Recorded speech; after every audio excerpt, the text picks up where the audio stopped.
Am I the a-hole? Dad's girlfriend gets nothing. My 36 female dad was always mean, bad-tempered, abusive, bullied anyone who would stand for it, which unfortunately included Mom, who was completely cowed by the time my brother and I were old enough to get out of Dodge. Our homes were always open to her, but to him, not so much. Then last year, he outdid himself. After a heart attack Mom devotedly nursed him through, he decided he had never really lived. Threw Mom out of the house they owned in joint names. She came to me and we were glad to have her, and moved in a girl known in the family as Dad's bimbo. Never held a job, no qualifications whatsoever, which is quite difficult to do in the school all the local families went to, including ours, at exactly 1/3 his age. I refused to believe she was attracted to him, the stereotypical bad-tempered, overweight, red-faced gammon. Well, it sucks to be the bimbo. He had another heart attack last month and died intestate. Under English intestate rules, the house is Mom's automatically, and the relatively small size of the rest of the estate means she gets all of that too. The bimbo, of course, gets nothing. So we went in, emptied the house of portable valuables, replaced Dad's big screen with a small portable, and served her 28 days notice to leave.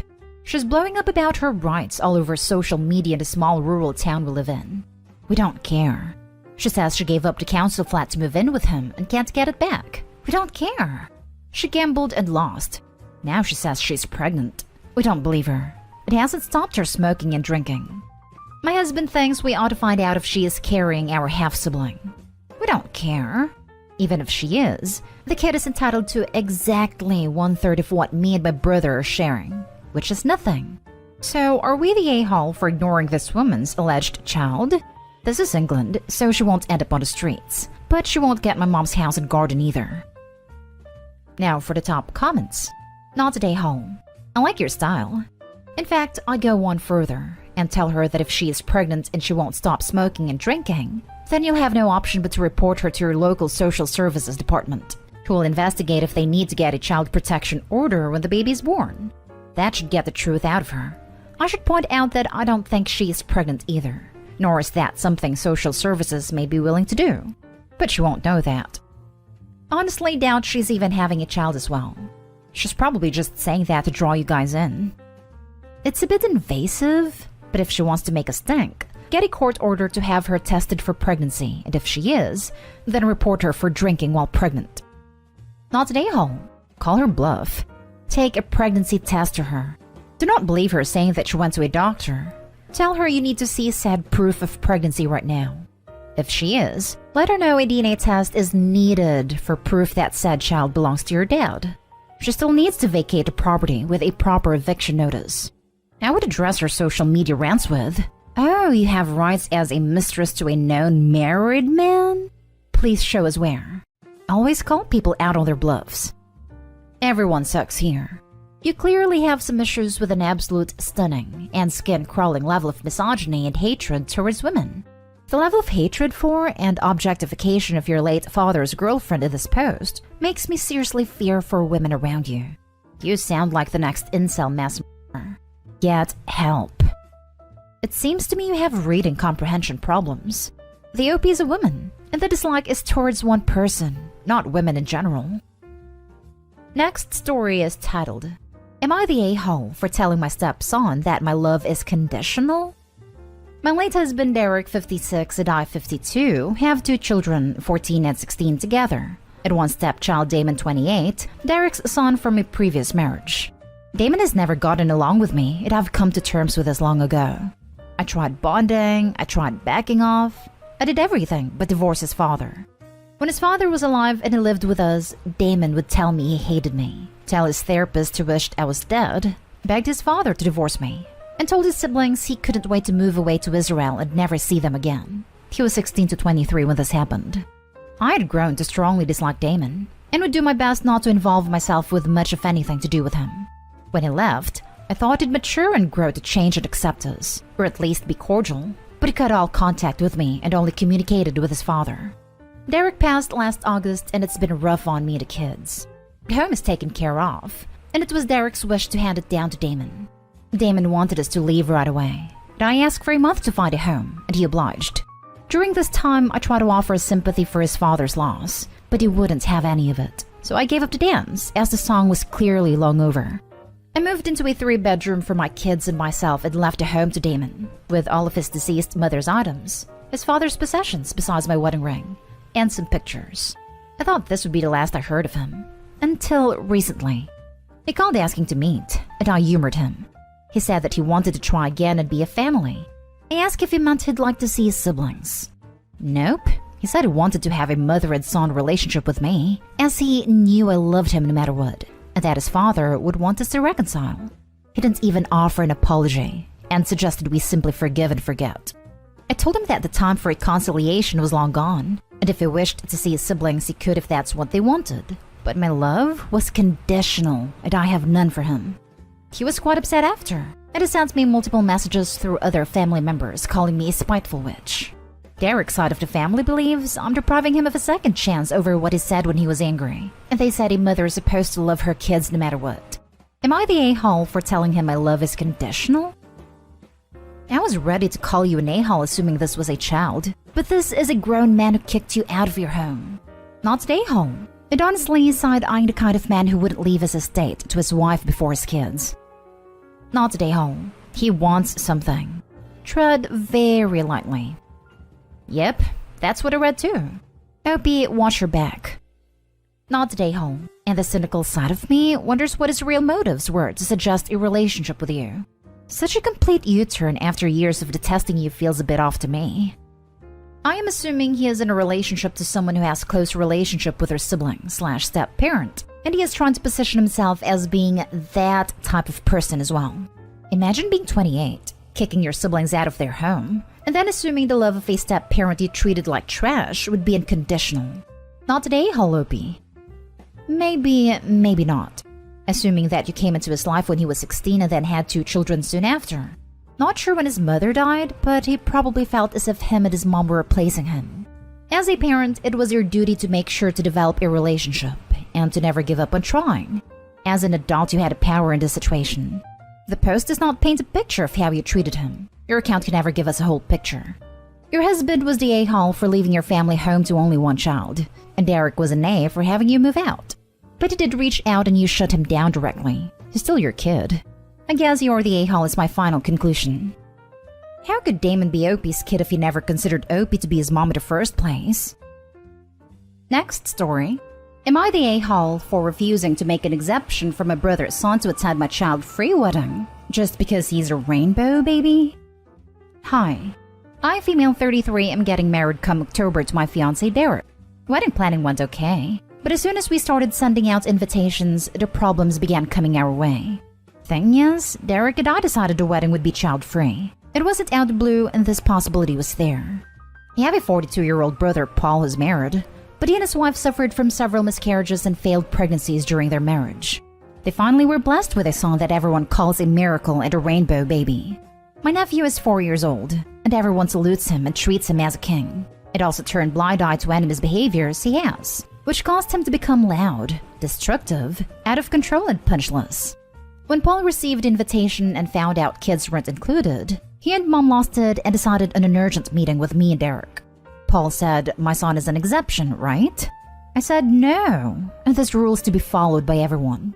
He argued that I was making a mistake by excluding my nephew.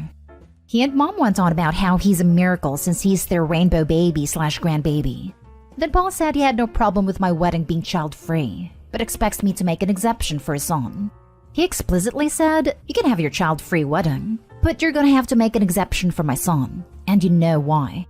Derek apologized and said we won't, since our friends that by-in-laws had kids too but now have to leave them home and arrange for babysitters, and advised him to do the same. Paul was offended, and said if his son isn't invited then he won't come, and gave us an ultimatum to drop out if we don't edit his invitation. That caused my family to freak out because Paul is the only and oldest sibling I have, and they said his presence at the wedding is a must. I had an argument with Mom and Dad, who said the fact I'm choosing this to be my hill to die on and treating Paul and my nephew like that was appalling. They emphasized how my nephew is special, and I should be ashamed to exclude him even if the wedding is child-free. My parents said that if Paul won't come, they won't come either, which devastated me a lot and caused me to break down. Derek said they were the ones being unreasonable and disrespectful of our wedding, and we should wait, maybe they'll come around eventually. But they've doubled down. This morning my aunt and uncle dropped out, as well as my other uncle last week. Paul told everyone, and they're supporting him and won't come unless I make an exception for my nephew. But that will upset my guests, and they'll call me hypocrite. My family's divided, saying I'm ruining my own wedding, basically saying this is all on me. Added to add because I see this question asked a lot. My family have normalized this behavior from Paul and also his wife. Whenever I point out how unacceptable it is to expect everyone to cater to my nephew and his parents, Paul would chime in with, "She's jealous," because he and his wife have a kid while I can't/don't. I was married before meeting Derek, and divorced my ex-husband for my inability to have kids, but that's another story. Not today, home. You are not the one dying on this hill. Your brother is, and he's involving the rest of the family. If your family cares more about whether a 4-year-old gets to go to a wedding and/a reception, which as the only child there won't be any fun for him, than they do about celebrating you and your new husband, then that will make the decision about which family to spend holidays with that much easier. You are not being malicious. You are making a decision about your guest list. Your wedding is about you and your fiancé. It is not about your nephew, or your brother and his wife. The fact that they are making it about them is absolutely shameful. Thank you for your input. Fact is, there were easy options/routes for Paul to take, like getting a babysitter like Derek suggested, but Paul got extremely offended and agitated, talking about how his son isn't the same as other kids, and how he never required a babysitter before. Derek kept rolling his eyes, but not out of disrespect for my nephew, but because of the way Paul spoke. Paul called Derek disrespectful, and he then gave us an ultimatum.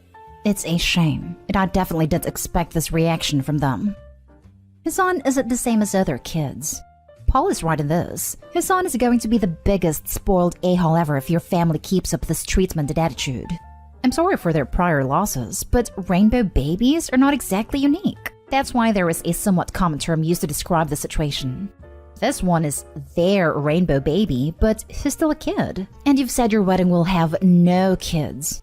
Frankly, as someone else commented, this will make holidays much easier as you'll always know which family to spend them with. That is, Derek's side. Just invite your family. Celebrate your wedding the way you and Derek want and enjoy your life without them. When you choose to have a child-free wedding, you have to accept that some guests will not be able to come or won't want to come. You are in essence saying that you are willing to exclude some guests in order to have the child-free wedding you want. Not today, home.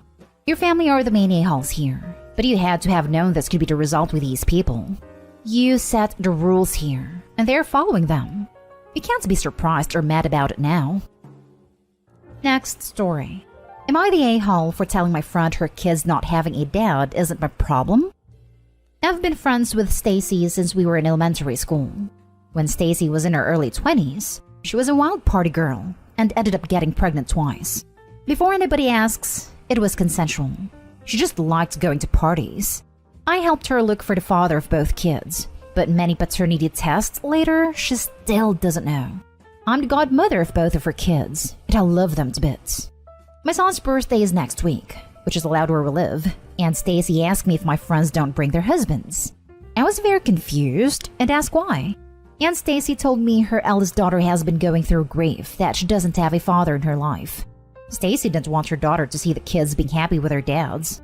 I felt terrible, but I told her I'm not going to do that, since my husband and I are friends with them. She then had the audacity to call me selfish, and I told her, I'm sorry, but my god kid's not having a dad isn't anybody else's problem but yours. Am I the a-hole? Maybe you could have worded it a little better at the end, but you were definitely not the a-hole. I always felt like I enabled Stacy because I was always excusing her behavior. I know it sounded harsh, but I felt like she needed a reality check. No kidding. I mean, she had not one but 2 pregnancies, where she has not even a clue who the dad is? That's insane. Not the a-hole. That's honestly quite entitled of Stacy. She can't expect the rest of the world to pretend to be fatherless just because her kids are. I have no issue with partying and casual hookups, but honestly, this is extremely irresponsible on her end. Obviously, I don't know the details of her encounters, and birth control can fail, rubbers can break. But you'd think after the first oopsie pregnancy, she would be a little more careful. Stacy thought you couldn't get pregnant if you weren't ovulating, or if you do it upside down. She's an amazing mother other than that. Now for the last story. Am I the a-hole for not rescheduling my party because it's on my dad's wedding anniversary? Okay, so when I was a kid, my dad got married to my stepmom 2 days after my birthday, which in itself wouldn't be a big deal. But it was a destination wedding, so I had to spend my 13th birthday packing and traveling. Which, whatever. It's only one birthday. Then when I was still a teenager, my dad's side of the family would just celebrate my birthday the weekend before, because of his anniversary. Again, no big deal. Then I'd celebrate with my mom on my birthday. My 25th is coming up and I decided to have a cookout at my house to celebrate and to show them my new place since I moved. I invited some friends, my mom and stepdad and grandparents. I invited my dad and stepmom to be nice, even though I didn't really expect them to come. Well, he called me yesterday and asked me to have it the weekend after instead because he'd be out of town. I said no. Then he pressed more and asked, why not? What's the big deal if you celebrate on the actual or not? It's not like you're a kid. You should grow up and be flexible. I said no.